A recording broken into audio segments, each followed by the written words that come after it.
Olá, seja bem-vindo ao meu canal. Meu nome é Marco Teles e hoje eu quero falar com você sobre o Porta dos Fundos. Atualmente, a mídia, de modo geral, está propagando a ideia de que o Porta dos Fundos foi censurado. O Porta dos Fundos seria censurado sob um ponto de vista somente sensacionalista. É vergonhoso que algumas pessoas que tenham faculdade, que tenham ensino superior, estejam divulgando isso e repetindo essa ideia para todos os lados. A primeira coisa que a gente tem que entender é que o Porta dos Fundos fez um vídeo, um filme, né? Um filme horrível até, depreciando a figura de Jesus Cristo, a figura do próprio Deus nesse vídeo. Entretanto, os cristãos não gostaram, obviamente, e reagiram a isso, né? Nessa reação teve até um incidente estranho, que parece que está envolvido algum Olavete nisso aí, mas ainda falta averiguar com certeza, mas não seria de todo estranho, porque os Olavetes são bem fanáticos mesmo, é bem possível que seja. Enche o perfil o sujeito, né? O sujeito que está acusado. Então é bem possível que seja ele, mas, a princípio, falando sinceramente da questão do ato jurídico que fizeram, né? Chegaram e fizeram um processo contra eles para tirar o filme de cartaz na Netflix.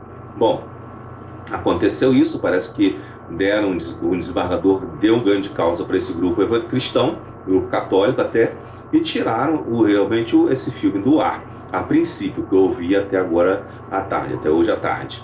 Pode ser que isso mude daqui para frente, mas já estão dizendo aos quatro ventos que o Porta dos Fundos sofreu censura. É vergonhoso que um jornalista se preste a isso.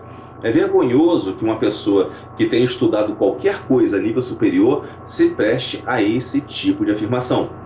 Às vezes uma pessoa que está dando opinião, formando a opinião dos outros, achando que eles sofreram censura, quando na verdade isso não aconteceu. A nossa Constituição, ela proíbe a censura. Mas o que é censura? É você discordar do outro? É você processar o outro? Não, isso não é censura.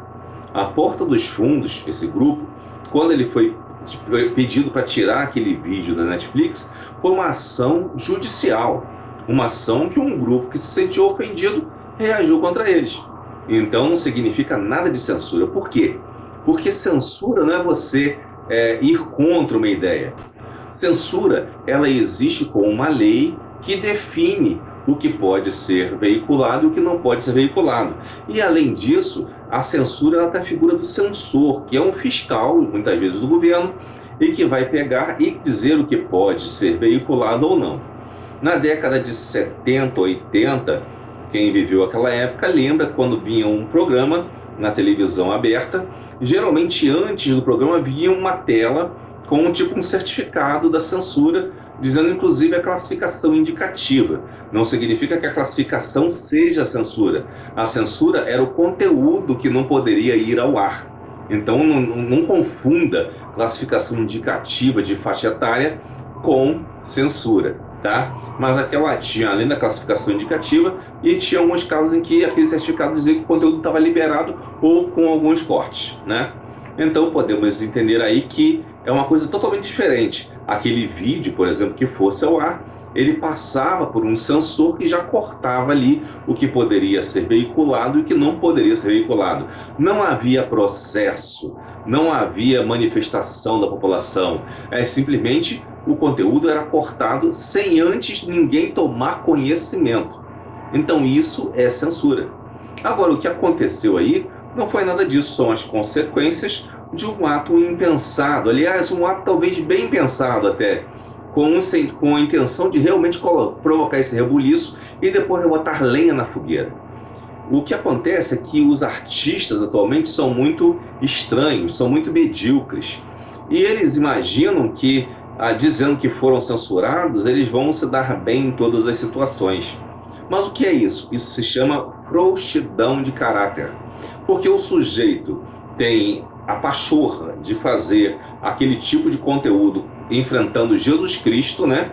Mas não tem coragem de assumir as consequências daqueles atos. Ou seja, os artistas que se dizem tão revolucionários e tudo são apenas uns fracos, uns covardes que não assumem as consequências dos seus atos. Aí começam a colocar a culpa numa censura que não existe. Na verdade, eles foram processados dentro da lei, tudo certinho, e foi o que o juiz decidiu e determinou.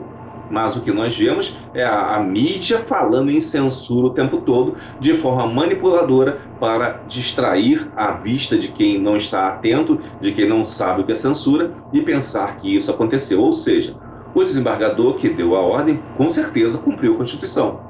Ninguém sofreu censura, foi o resultado das consequências daquele ato mal pensado daquele sujeito e daquele escândalo que ele provocou, né? Esses sujeitos, eles tentaram crescer, né? Usaram como estratégia de marketing provocar um escândalo para atingir o povo evangélico e com isso também terem algum tipo de marketing e promoção gratuita do seu produto, né? Mas agora, quanto ao escândalo, a Bíblia nos diz uma coisa muito importante. Jesus diz o seguinte: importa que venham os escândalos, mas ai daqueles por quem vêm os escândalos. Então, se você de repente está preocupado com isso, né? Que bom que tiraram do ar, tirem do ar mesmo, é para tirar. Se a lei mandou, é para tirar mesmo, isso não é censura, tá? Foi decidido isso, tira, que não é censura. Agora, se essa pessoa tirou do ar, mas isso não é o problema é o escândalo que ela provocou.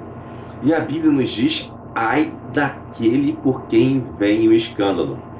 Você acha que passou o problema para essas pessoas?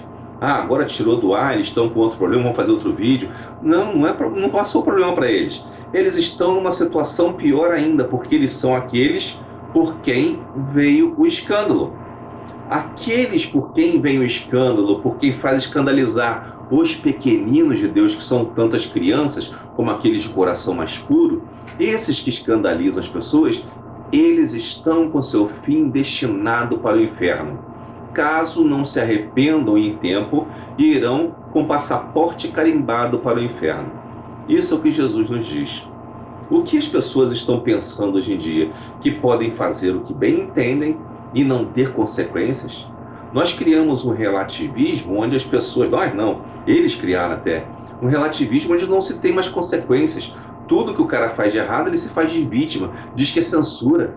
Não é assim, gente. Precisamos tomar um entendimento de que o escândalo tem suas consequências. E eles provocaram o escândalo. E com certeza sabiam que isso ia gerar o escândalo. Então a consequência do escândalo é um processo legal. Não estou dizendo que talvez o processo seja a melhor coisa. Talvez fosse melhor simplesmente jogá-los no esquecimento, que ninguém iria lembrar deles. Talvez a discussão sobre isso tenha prejudicado um pouco o que nós almejávamos de fato, que era deixar que isso não acontecesse, né? Mas, como aconteceu, como foi natural que acontecesse, né? Agora tomou-se essa decisão e essa decisão não é censura. Só pessoas ignorantes e que não merecem a sua confiança é que vão dizer que isso é censura. As pessoas inteligentes, estudadas, que sabem o que estão falando, vão tomar muito cuidado ao usar essa palavra. Quando você ouvir numa rádio ou numa televisão alguém dizendo que isso que aconteceu foi censura, descarta essa pessoa que não merece o menor crédito, porque ela não sabe nem o que é censura de fato, tá bom? Então que Deus nos abençoe, essa é uma mensagem para você, espero que você guarde no seu coração e que você passe para outras pessoas. Deixe a sua curtida e seu comentário aí embaixo para que nós possamos interagir de forma mais próxima. Que Deus nos abençoe.